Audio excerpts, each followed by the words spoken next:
కూడి వచ్చిన మీ అందరికీ నా వందనాలు.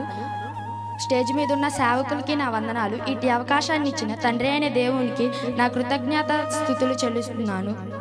నేను ఈరోజు చెప్పబోయేది ఏమిటంటే ఫిబేను గురించి.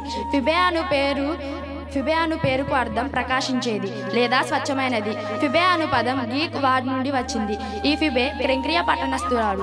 అపోస్తులైన పౌలు దేవుడు పిలుపును బట్టి క్రెంక్రియా పట్టణంలో పరిచర్య చేస్తున్నప్పుడు ఈ ఫిబే యేసయ్య ఒక వాక్యాన్ని అంగీకరించి ఆయనను సొంత రక్షకునిగా స్వీకరించి సంఘంలో చేర్చబడింది. ఆమె సంఘంలో చేర్చబడిన నాటి నుండి దేవుని యందు భయభక్తులు కలిగి సంఘంలో ఉన్న పరిశుద్ధులకు ఎంతో పరిచర్య చేస్తూ ఉండేది. ఫిబేను గూర్చిన సంగతి పౌలు గారు రోమిలకు రాసిన పత్రిక 16వ అధ్యాయం 1-2 వచనాలలో ఈమె గురించి తెలియజేస్తారు. ఈమె గురించి పౌలు గారు ఏమని తెలియజేస్తారంటే, ఫిబే గొప్ప పరిచారకురాలని, ఆమె ఎంతో గొప్ప పరిచారకురాలని, ప్రభువుకు తగినట్టుగాను పరిశుద్ధులకు తగినట్టుగాను వారితో కూడా చేర్చుకోమని పౌలు గారు ఆయన యొక్క పత్రికలో రాయించారు.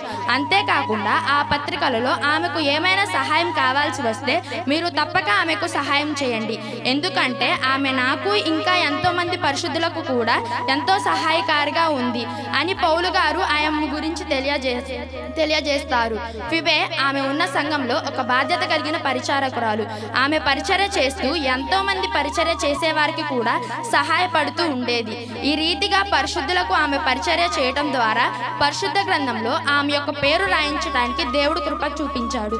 అపోస్తులైన పౌలు రోమా సంఘానికి లేఖ రాస్తున్నప్పుడు శిష్యుల వలె ఈమె కూడా ఆయన రాసినటువంటి లేఖను తీసుకొని రోమా సంఘానికి అందజేస్తూ ఉండేదని బైబిల్ పండితులు చెప్తుంటారు. నూతన నిబంధనలు క్రీస్తు రక్తంను బట్టి పరిశుద్ధ స్త్రీల యొక్క జాబితాలలో ఫిబే కూడా చేర్చబడింది. ఫిబేలో నుండి మనం నేర్చుకోవాల్సింది ఏమిటంటే, ఫిబే సంఘ పరిచారకురాలు, పరిశుద్ధురాలు, సహాయకారురాలు, నమ్మకస్తురాలు. ఇట్టి సుగుణాలను మనము కలిగి ఉండాలని బైబిల్ గ్రంథం తెలియజేస్తుంది.